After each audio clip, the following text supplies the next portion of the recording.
అందరికీ నమస్కారం. ఈరోజు కథ విడువనులే చెలి పార్ట్ 14. రచించిన వారు నళిని గారు. ఇక కథలోకి వెళ్తే, అప్పటి వరకు వస్తున్న ప్రోగ్రాం అయిపోయి మిడ్ నైట్ వచ్చే మసాలా సాంగ్స్ రావడం చూసి కోపంగా చూశాడు శ్రావణి వైపు. అతను అలా ఎందుకు కోపంగా చూస్తున్నాడు అని టీవీ వైపు చూసిన శ్రావణి అందులో వస్తున్న పాటని చూసి కళ్ళు పెద్దవి చేసి అభి వైపు చూసింది భయంగా. తను అలాంటి ప్రోగ్రాం చూస్తుంది అని చిరాకుగా మొహం పెట్టుకొని వెంటనే టీవీ ఆఫ్ చేసి పైకి వెళ్ళబోయాడు. దాంతో అతను తనని అపార్థం చేసుకున్నాడు అని అర్థమై, ఇప్పటి వరకు అలాంటివి రాలేదు, నేను అలాంటివేమీ చూడలేదు అని చెప్పింది కళ్ళల్లో కన్నీళ్లు తిరుగుతుండగా. ఆ మాటకి పైకి వెళ్ళేవాడు కూడా ఆగి, ఇప్పటి వరకు ఎందుకు నువ్వు నా కోసం ఎదురు చూస్తున్నావో నాకు అర్థం కాలేదు, కానీ ఇప్పుడు అర్థమైంది, కాబట్టి నటించకు ఇక అన్నాడు కోపంగా. అయ్యో లేదండి, నేను చెప్తుంది నిజం, అసలు అలాంటివి టీవీలో కనిపిస్తాయని కూడా నాకు తెలీదు అని చెప్పింది చిన్నగా ఏడుస్తూనే. అసలే సంజన హెల్త్ విషయంలో అప్సెట్ అయి ఉన్న అభి శ్రావణి ఏడుపు చూసి చిరాకు పడుతూ, ఏ ఆపు, పెద్ద అమాయకురాల్లా బాగానే నటిస్తున్నావు, అయినా నువ్వేం చేస్తే నాకేంటి, ఏమైపోతే నాకేంటి, ఇదిగో చూడు, నువ్వంటేనే నాకు అసహ్యం, నా దృష్టిలో నీకు ఈ ఇంటి పని మనిషికి పెద్ద తేడా ఏం లేదు, అసలు నువ్వు ఒకదానివి ఇంట్లో ఉన్నావు అని కూడా నేను గుర్తించను, ఎందుకంటే నేను ఒక అభి అంటూ కోపంగా శరత్ పిలుపు వినిపించడంతో అక్కడి నుండి వెళ్ళిపోయాడు అసహనంగా అతను. కొడుకు వెళ్ళిపోవడంతో అతని మాటలకి బాధపడుతూ నించున్న శ్రావణి దగ్గరికి వచ్చి, వాడి మాటలు నువ్వేం పట్టించుకోకమ్మా, తల తిక్కవాడికి, నాకు కొంచెం టైం ఇవ్వు, అంతా మంచి జరుగుతుంది, ఆ తర్వాత ఇప్పుడు ఇన్ని మాటలు అన్న వీడే రేపు నువ్వే తన ప్రపంచం అనుకుంటాడు, చూస్తూ ఉండు అని తన తల నిమురుతూ, అన్నం తిన్నావా తల్లి అని అడిగాడు ప్రేమగా. ఆయన మాటలకి మనసు తేలికపరుచుకుంటూ, ఆకలి లేదు మామయ్య అని చెప్పింది కన్నీళ్లు తుడుచుకుంటూ.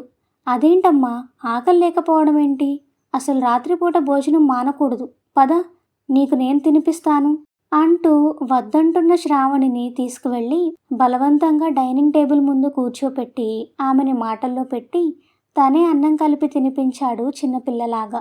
మామగారు చెప్పే మాటలకి వస్తున్న కన్నీళ్ళని ఆపుకుంటూ నవ్వుతున్నా కూడా అభి మాటలే ఆమె చెవుల్లో పదే పదే వినిపిస్తూ తనని బాధ పెడుతున్నాయి.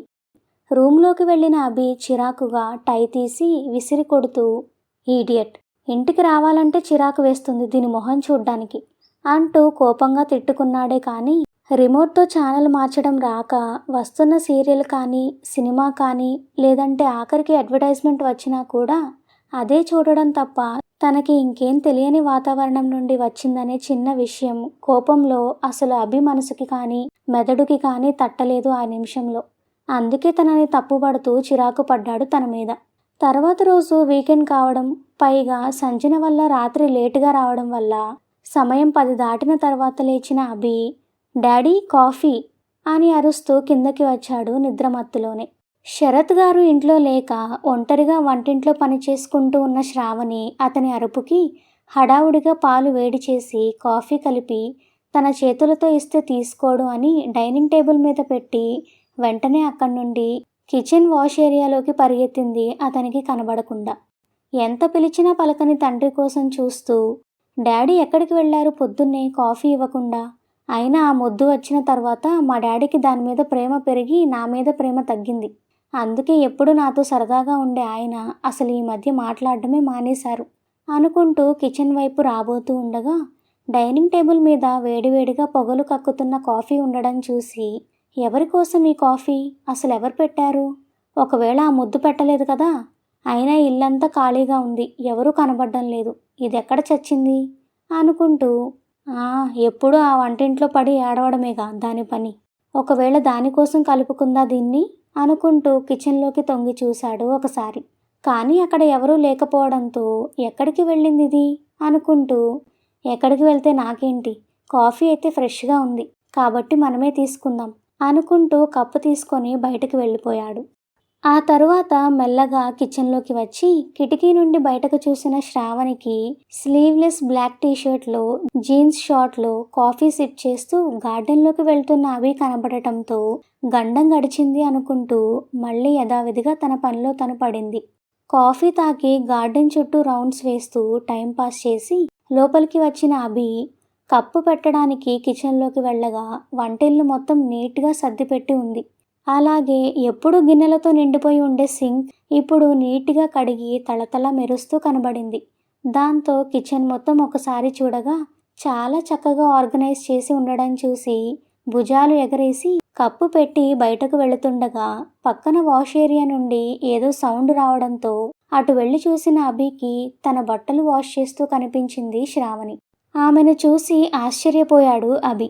నేను అంతగా తన్ని ఇబ్బంది పెడుతున్నా, ఛీ అంటున్నా కూడా తినేంటి ఇలాంటి పనులు చేస్తుంది అనుకోగానే మళ్ళీ ఇంతలో ఏదో ఆలోచన రాగా కోపంతో ఏయ్ అంటూ అరిచాడు తన మీద.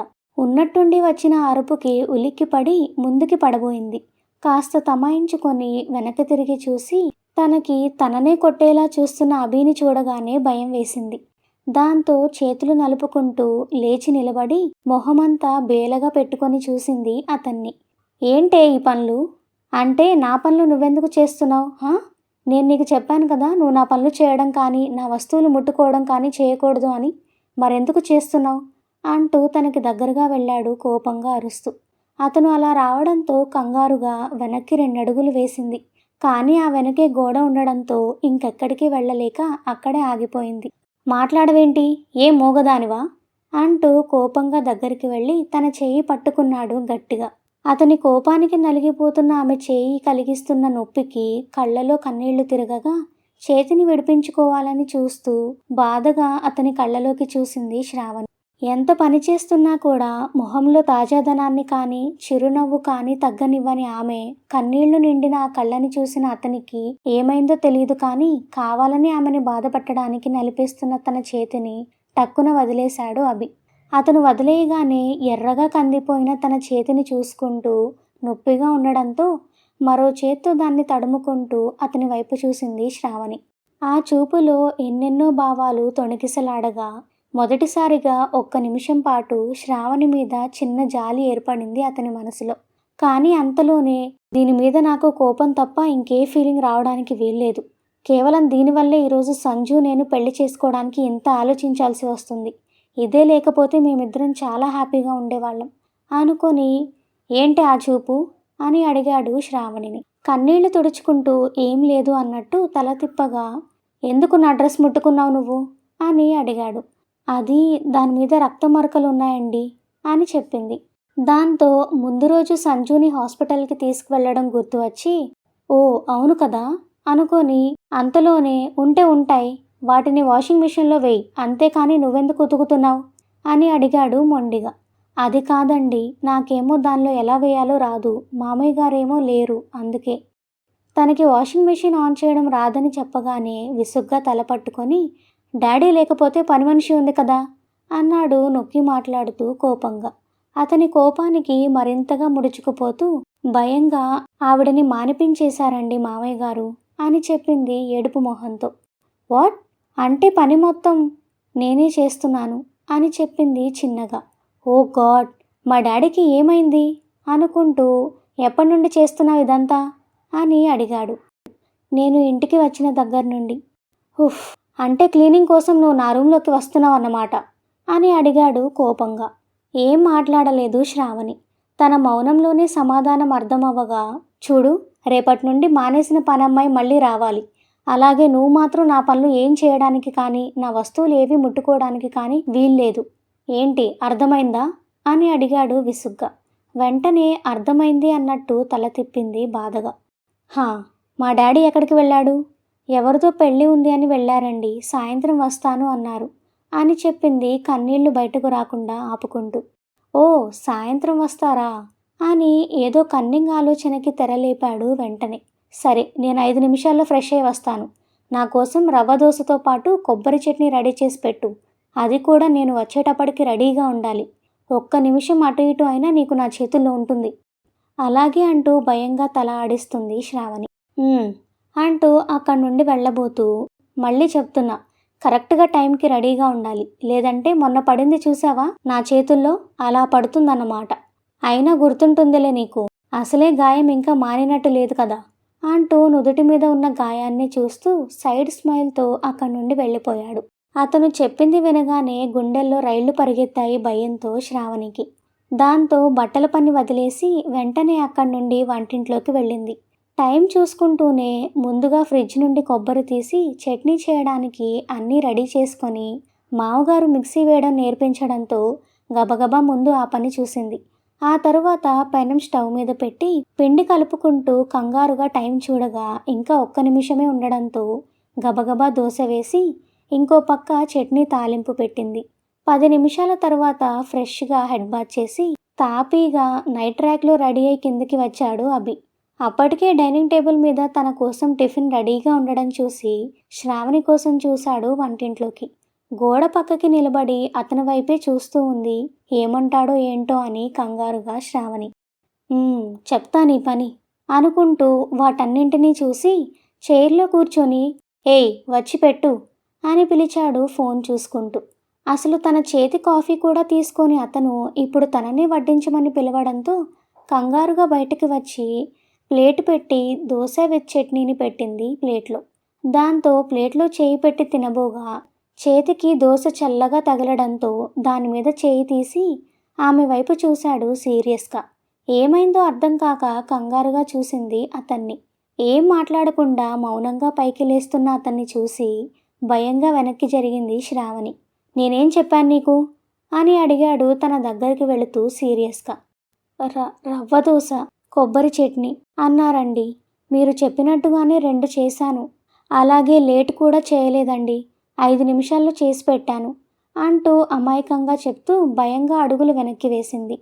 ఆ తరువాత ఫ్రిడ్జ్ అడ్డం రావడంతో కంగారుగా వెనక్కి చూసుకొని ముందుకి తిరిగేలోపు తన ముందు ఉన్న అభిని చూడగానే భయంతో ఏడుపు వచ్చేసింది తనకి.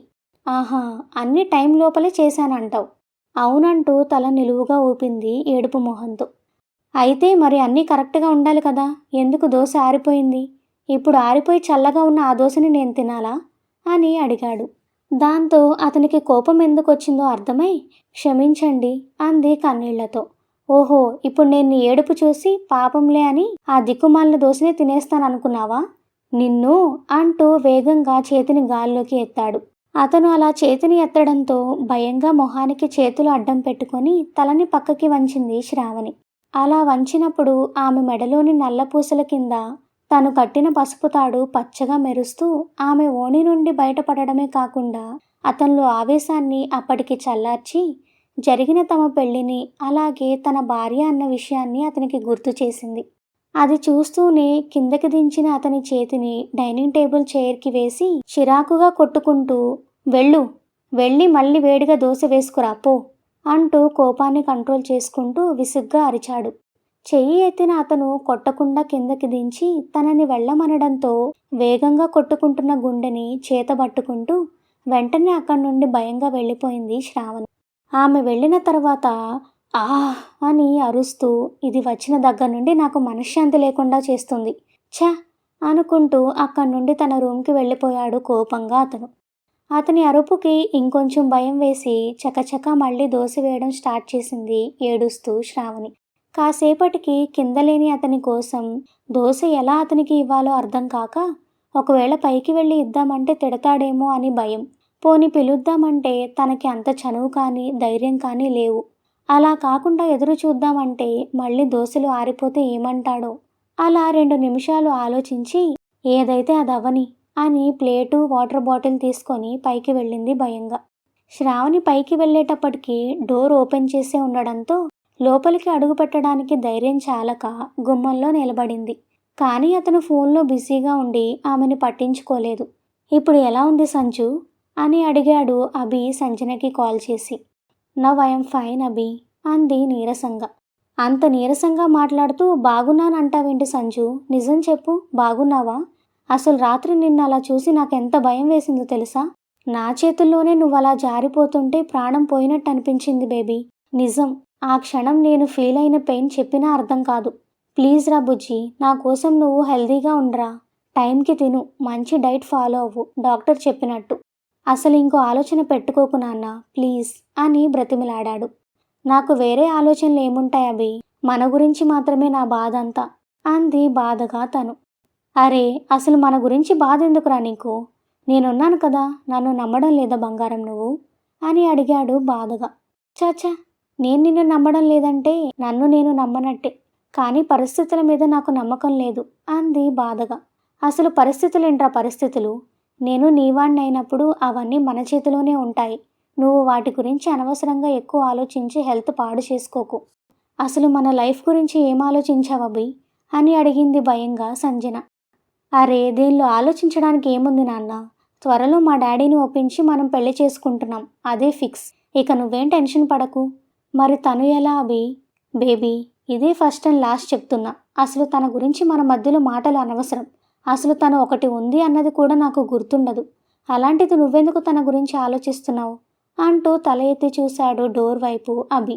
తననే చూస్తున్న ఆమె కళ్ళలో నీళ్లు సుడులు తిరుగుతుండగా అతని మాటలు ఆమె గుండెల్లో గుణపాలై గుచ్చుకోవడంతో చెప్పలేని బాధ ఆమెని నిలువెల్లా దహిస్తుంటే అక్కడ ఉండలేక తన చేతిలోని ప్లేట్ని బయట నుండి లోపల వైపు ఉన్న టేబుల్ మీద పెట్టి అక్కడి నుండి వెళ్ళిపోయింది శ్రావణి. ఒక్క నిమిషం పాటు ఓ గాడ్ అనుకుంటూ తలపట్టుకున్న అతను తరువాత సంజన ఫోన్ నుండి తనని పిలవడంతో శ్రావణి ఆలోచనల నుండి బయటపడి, అవును తను వింటే నేనెందుకు ఇంత ఫీల్ అవుతున్నాను, నాకు కావాల్సింది కూడా అదే కదా, తను వినాలి, బాధపడి నా జీవితం నుండి వెళ్ళిపోవాలి అనుకొని హా బేబీ అన్నాడు. ఏంటి ఆలోచిస్తున్నావు? ఏం లేదు కానీ ముందు నువ్వు ఇది చెప్పు, అసలు సడన్గా ఏమైంది నీకు? ఎందుకు అలా నొప్పితో బాధపడ్డావు? పైగా నీకు టెస్ట్ చేసి రిపోర్ట్స్ రాకుండానే నన్ను వెళ్ళిపో అని తొందర పెట్టావు. అంతా ఓకే కదా అని అడుగుతూ శ్రావణి తెచ్చిపెట్టిన టిఫిన్ ప్లేట్ అందుకున్నాడు లేచి. అబ్బా ఆల్ ఓకే అభి. పాపం అప్పటికే లేట్ అయింది నీకు, అది కాక పిన్ని వాళ్ళు కూడా వస్తున్నారు. వాళ్ళు నిన్ను చూస్తే బాగోదు కదా.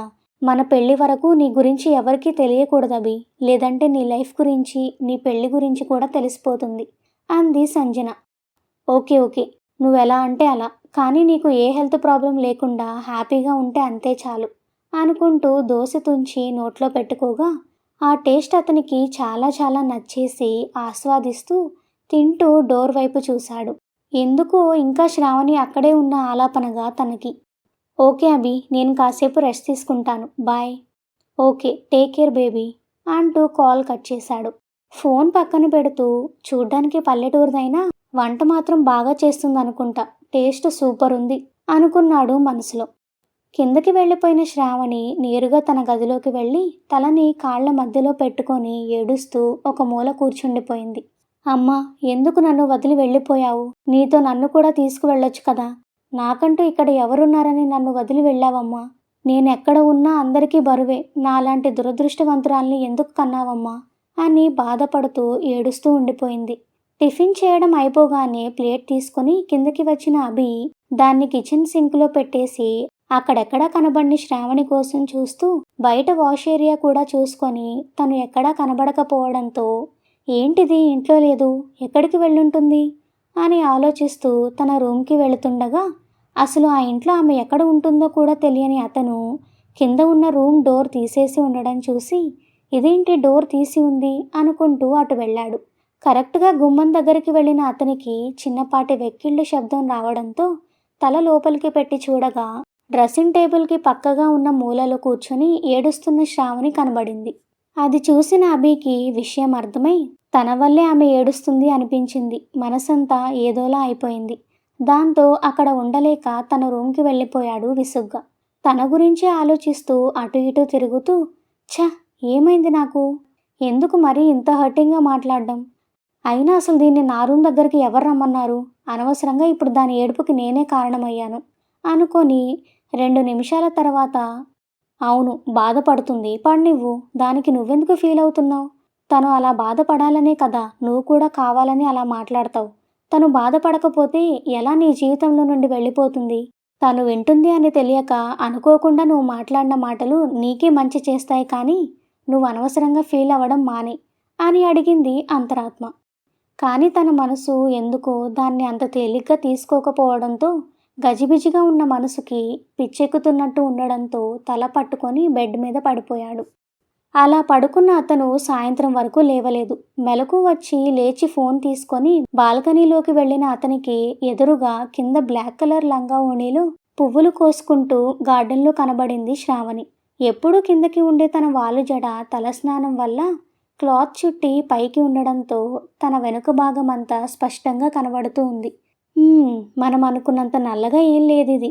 అక్కడ కాబట్టి అలా ఉంది. అదే ఇక్కడ ఉండి ఉంటే దీనికి కూడా ఫ్యాన్స్ ఉండేవాళ్ళు అనుకుంటూ మార్నింగ్ తను ఏడవడం గుర్తు వచ్చి ఇప్పుడు ఎలా ఉందో చూద్దామంటే వెనక్కి తిరగదేంటి అనుకొని చూస్తూ, అవును నేనెందుకు ఇక్కడుండి దానికోసం ఎదురు చూడాలి, డైరెక్ట్గా కిందకే వెళ్తే తెలుస్తుంది కదా, మనల్ని ఆపేదెవరు అనుకుంటూ కిందకి వెళ్ళాడు. కానీ తను కిందకి వచ్చేటప్పటికే ఆమె పూలతో దేవుడి గదిలో ఉండగా సరిపోయింది అనుకుంటూ ఎలా అయినా ఆమె ఫేస్ చూడాలని అటు తిరిగి దేవుడి గది శుభ్రం చేస్తున్న తననే చూస్తూ ముందుగా ఫ్రిడ్జ్ దగ్గరికి వెళ్ళాడు జ్యూస్ తీసుకోవడానికి అన్నట్టు. కానీ ఎంతసేపటికి ఆమె వెనక్కి తిరిగి చూడకపోవడంతో దీనికి భక్తి బాగా ఎక్కువైనట్టుంది అనుకుంటూనే ఫ్రిడ్జ్ డోర్ వేసేసి అలాగే తనని చూస్తూ కిచెన్లోకి వెళ్ళి అక్కడ ఏదో వెతుకుతున్నట్టు కూని రాగాలు తీస్తూ గిన్నెల మీద ఉన్న మూతలన్నీ తీసి చూస్తున్నట్టు చూస్తుండగా మార్నింగ్ ఆమె చేసిన వంట మొత్తం కూరలు మాత్రమే కాదు కుక్కర్లో రైస్ కూడా అలాగే ఉంది కదిలించకుండా. దాంతో ఆమె భోజనం కూడా చేయలేదని తెలిసి ఏయ్ అని అరిచాడు కోపంగా. స్టోరీ ఇంకా కొనసాగుతుంది. నెక్స్ట్ పార్ట్ కోసం మా ఛానల్ను సబ్స్క్రైబ్ చేసుకోండి. అలాగే స్టోరీ మీకు నచ్చితే వీడియోని లైక్ చేసి కామెంట్ చేయండి. Thank you for listening.